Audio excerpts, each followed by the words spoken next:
Now that we have seen famous maps of the cartographers of the yesteryear, let us now analyze what modern expert geologists and earth scientists tell us about the composition of the inside of the earth. This is a page out of a book that is a common geography book used in many of today's prominent universities. It is called Essentials of Geography, and the picture I'm about to describe here is a picture you will see in most all modern geography books. This model here is based on what geographers use, what they call S&P waves that they send into the earth and what they determine its composition to be. They determined that we have a crust which is 100 kilometers thick, then that below it there is a mantle that is almost 3,000 kilometers thick, then there's an outer core that is 2,270 kilometers thick, and then there's an inner core that is 1,260 kilometers thick. They describe under the mantle it's a hot liquidish area, and then as you get further towards the inner core, that the inner core is composed of nickel and iron and solids, a very hot area. This is what our experts of today say what the world inner earth is composed of. This is a cutoff of the globe showing how they send S&P waves and how they travel through and how they determine the composition of the earth. But these geography books also state that this is pure speculation and not fact. But they believe this to be the most accurate theory. This is what's presented in today's books. But, as we know, there has nobody actually been down there to describe the hot core and everything. That is purely speculative. Now, let me give you some actual accounts of Arctic explorers.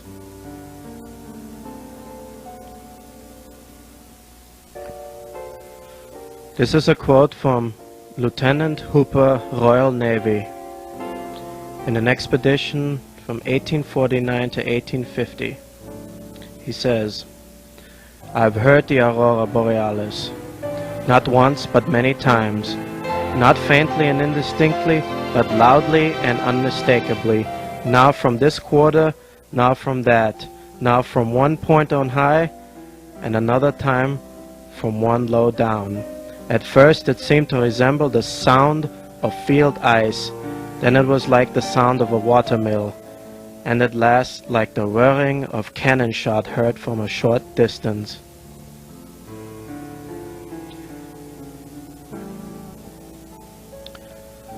Dr. Fridtjof Nansen, from his diary, volume 2, page 472. Wednesday, March 25th. There is the same dark water sky behind the promontory in the southwest, stretching thence westwards, almost to the extreme west.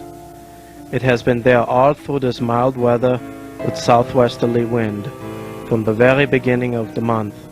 There seems to be always open water there, for no sooner is the sky overcast than the reflection of water appears in that quarter.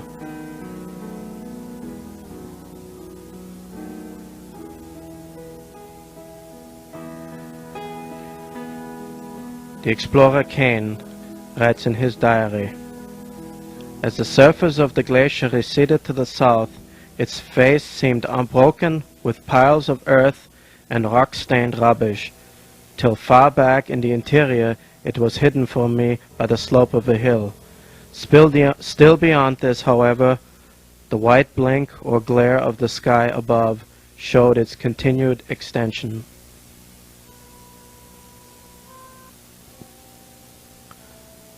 Another quote from Nansen. "So in the meantime, we made fast to a great ice block and prepared to clean the boiler and shift coals. We are lying in open water, with only a few large floes here and there, but I have a presentiment that this is our winter harbor." There's no reason why their progress should have stopped at that point.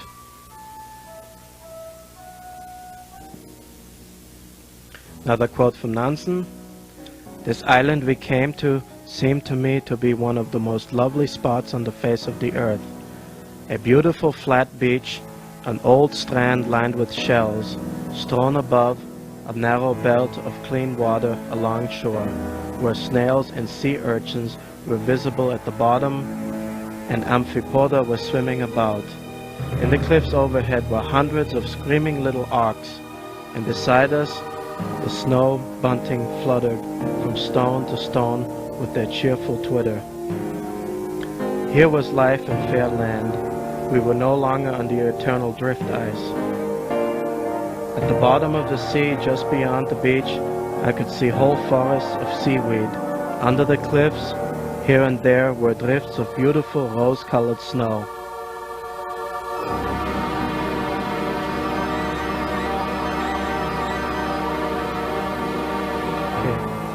Another quote by Franklin. He saw large numbers of geese migrating to the unknown north at a high latitude indicating land there.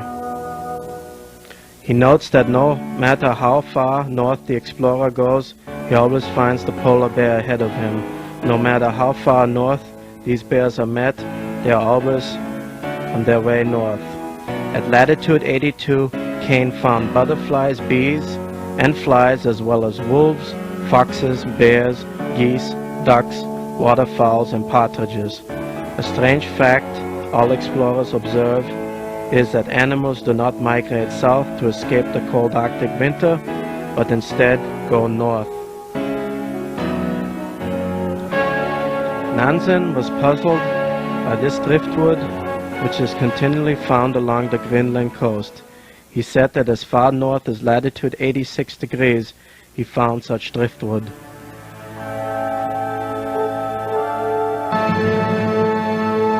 Another account by Dr. Nansen on the occasion when the compass went haywire. Taking everything into calculation, if I am to be perfectly honest, I think this is a wretched state of matters. We are now in about 80 degrees north latitude. In September, we were in 79 degrees. That is, let us say 1 degree for 5 months. If we go on at this rate, we shall be at the pole in 45 or say 50 months, and in 90 or 100 months at 80 degrees north latitude on the other side of it, with probably some prospect of getting out of the ice and home in a month or 2 more. At best, if things go on as they are going now, we shall be home in 8 years. Because of Dr. Nansen finding it getting warmer near the pole, and as well as his compass acting strange, he decided to turn around because he felt he was lost and went back home and ended his mission. Here is an account from another Nordic explorer. I lived near the Arctic Circle in Norway. One summer my friend and I made up our minds to take a boat trip together and go as far as we could into the North Country. So we put 1 month's food provisions in a small fishing boat, and with sail and also a good engine in our boat we set to sea. At the end of 1 month we had traveled far into the north, beyond the pole and into a strange new country. We were much astonished at the weather there. Warm, and at times at night it was almost too warm to sleep. Then we saw something so strange that we both were astonished. Ahead of the warm open sea, we were on what looked like a great mountain. Into that mountain at a certain point the ocean seemed to be emptying. Mystified, we continued in that direction and found ourselves sailing into a vast canyon leading into the interior of the earth. We kept sailing, and then we saw what surprised us, a sun shining inside the earth. These men eventually sailed into a land in the interior of the earth. They encountered many gigantic people and animals and a very advanced civilization. They spent their time there for a year before they returned back home. A Welshman, Walter Mapes, in the latter part of the 12th century, in his collection of anecdotes, tells of a prehistoric king of Britain named Hela, who met with the Skrellings, who took him beneath the earth. Many early legends tell of people going under the earth into a strange realm, staying there for a long period of time, and later returning. The ancient Irish had a legend of a land beyond the sea where the sun always shone and it was always summer weather. They even thought that some of their heroes had gone there and returned, after which they were never satisfied with their own country.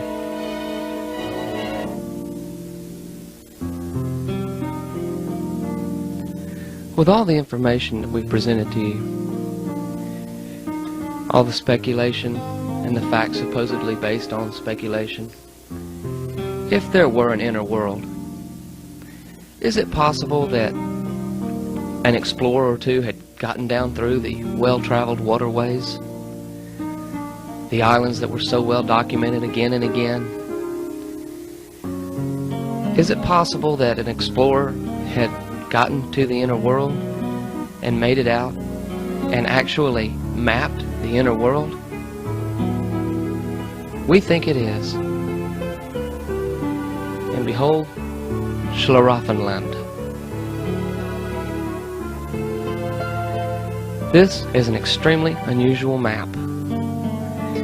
The cartographers and cartologists do not know really what it is of, other than they say it is a fantasy map.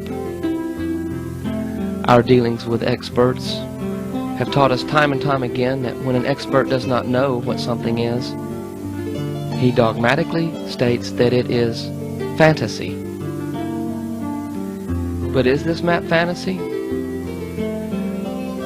Let's look at a couple of aspects concerning this map. First of all, the origin of this map is somewhat questionable. It is a map crafted by George Matthias Suter, who lived from 1668 to 1757. This particular map was printed in 1740. It had supposedly reached Suter's hands in the early 1730s, where he held on to it before he published it in his atlases. It is scripted in Old German, not Latin. Suter's masters always scribed in Latin, for Suter always scribed in German, making him one of the first cartographers that used German as his language. Suter also commanded an excellent authority mapping Northern Europe and North America.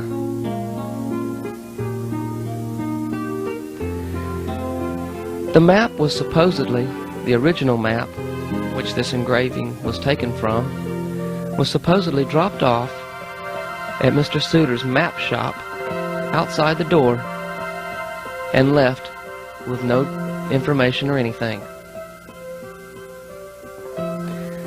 There is evidence that there was a book printed in the early 1730s of over 400 pages talking about the geographies of this land, the rivers and the streams. And we can easily see that there is perhaps 2/3 land here and 1/3 water. Now, let's look at this map a little closer. We're going to start down here in the far left-hand corner.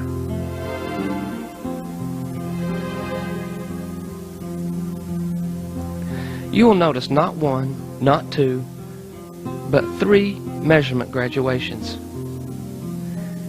This is very important, as why would someone include 3 measurements on a map that was supposedly mythological?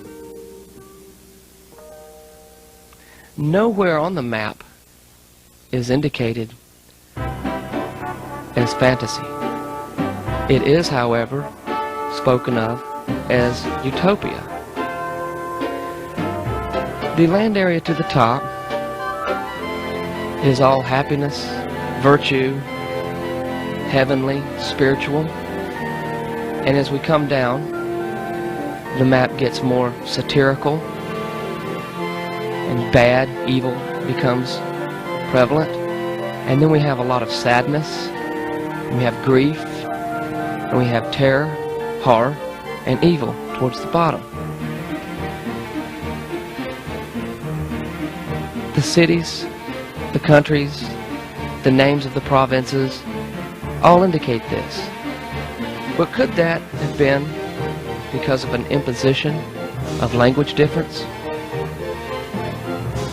Could the names come from a phonetic sound-alike rather than a true meaning? Up in the top, we see several different places where scripting is.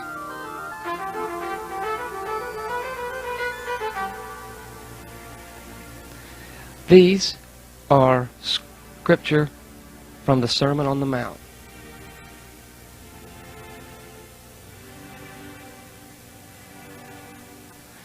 They exist here, here, here, and over here, here. And right here in the center, we have New Jerusalem. This would indicate that Matthias Suter was not Catholic, that he was Protestant, given also to the fact that he used German instead of Latin, which was still widely recognized as the language of maps. We'd also like to point out at this time that this map is on page 335 of the Mapmaker's Art book by Rand McNally, which can be purchased at most any bookstore. It's page 335 and 336.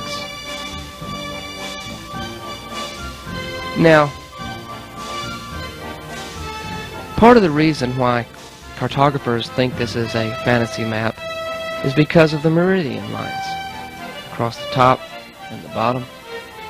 But here in this corner, we start with 360, 370, 380, 390, 400, 10, 20, 30, 40, all the way up to 540. Now, we showed you on earlier maps of the Northern Hemisphere plainly where there were 360 degrees, and then we came back to 0 and started again. And could this be 360 here? And since the craftsman of this map didn't know which way to go, he just added to what he thought an inner Earth would be. Wouldn't it make sense that he just started from where he knew was a finite point and continue? The equator across the middle, in proportion to the Tropic of Capricorn and the Tropic of Cancer, appear much more close in, thereby indicating that the map scale is somewhat thrown off. But is it possible that this map is just simply inverted? It almost gives the appearance of being inverted, the way the lines come up this way with the sharpness of the angle.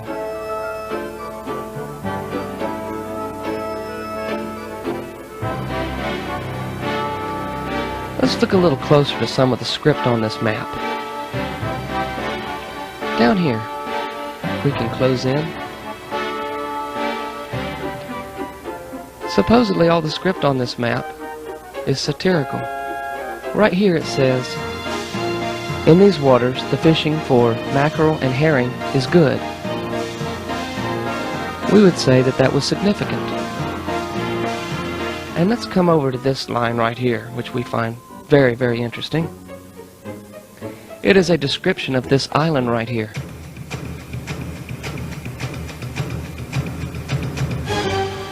Right here it says, "This is the island where the machine that controls the weather is located." Now, if somebody printed this and engraved it in 1730, how ridiculous that would have been. Controlling the weather is something that's even new to us today. And now, we're going to point out something else. This script right here, written just below the equator, says basically the sun is the same both day and night all the time. Or the light is the same both day and night.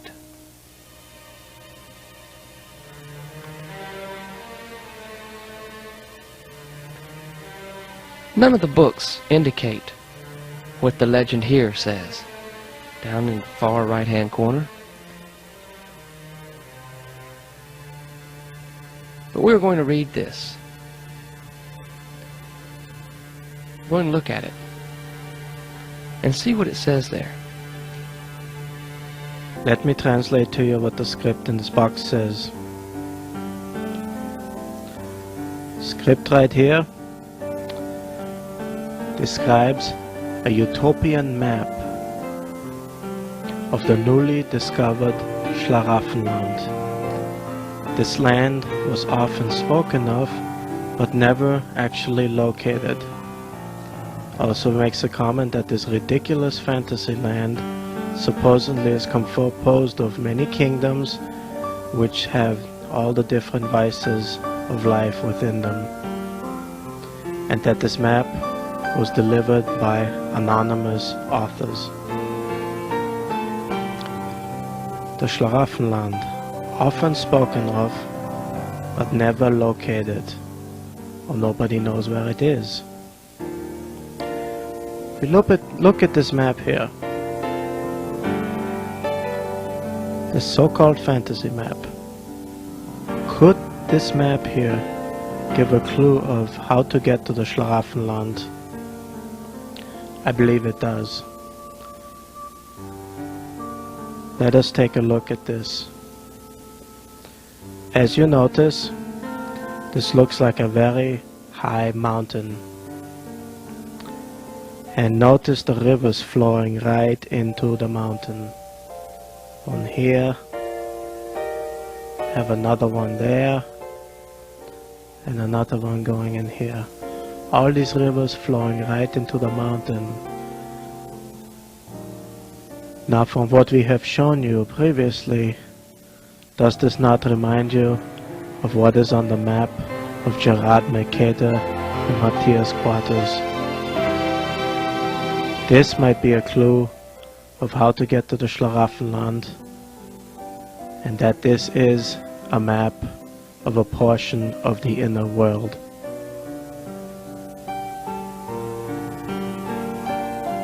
So where does all of the solid core theory come from? Perhaps if we look around, we can get to the core of the core. Let's look at... Right now we're going to show you another map from the 1600s, 1665. This is a Kircher map. System of underground water. Pretty much is what it says here. And let's back up and we can see this guy. Oh, it's very beautiful, black and white print. This is the original. Athanasius Kircher. And this was sanctioned by the Catholic Church. Kircher was a Jesuit scholar. And basically what we have is down here a description of the subterranean water system. The chain of events happens like this. The ocean drains into the center of the earth, and then there's an immense heat source here. Water heats up, pushes to the outside, to the tops of these mountains, where the water then cools and then flows back down through the valleys as rivers and streams, back into the ocean, and then the cycle continues. This was a dogma presented and sanctioned by the Catholic Church. We also want to point out at this time that the year after this map was printed, in 1666, Kircher was presented with the Voynich manuscript from the University of Prague. They gave it to him in hopes that he could break the code. But he was unable to translate the manuscript, so he sent it on to the Jesuit college. And remember Dr. John Dee, the 16th century occultist, he also had the Voynich manuscripts. He couldn't decipher them either. And he later became Queen Elizabeth I's secret agent, her private attaché liaison. And when he sent her private letters, he always signed them 007. Let's look at another Kircher map.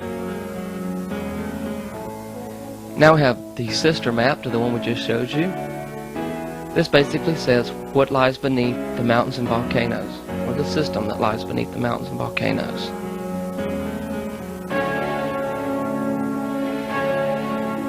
Very beautiful. This is the original, and you'll see there's a lot of Latin script here. And basically, in short, what it suggests is the following: that the central core here is an immense heat source, and there are subcores or subordinate cores that heat up the gases, build up pressure, and push them out the volcanoes. Now you may ask, how could the Catholic Church have so much say-so over the political dogmas and how they affect what people think? But Copernicus, who lived from 1473 to about 1543 or so, stated that the planets revolved around the sun. He caught hell from the church, them saying that this was not scriptural. And also, again, Galileo, who lived 1564 to 1649, also said the sun did not rotate around the earth. And in 1616, Galileo was tried and convicted for teaching the sun was the center of the planetary system. He was persecuted by the church. We have done our very best to present to you documented history, gleaning a lot of information from The Mapmaker's Art by Rand McNally, John Goss, also the mapping of North America.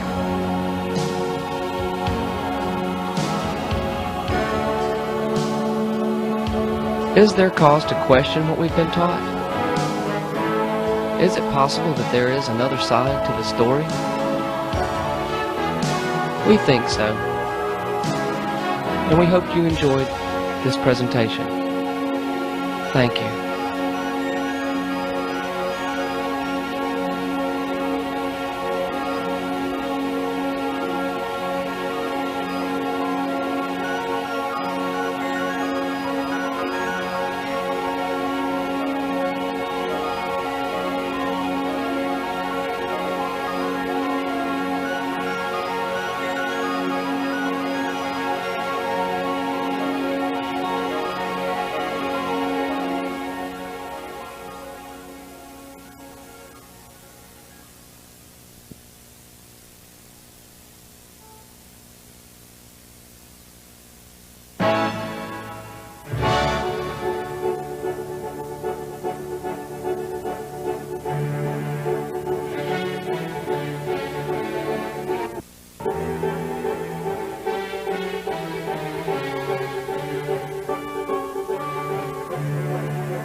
You managed to stay with us this long.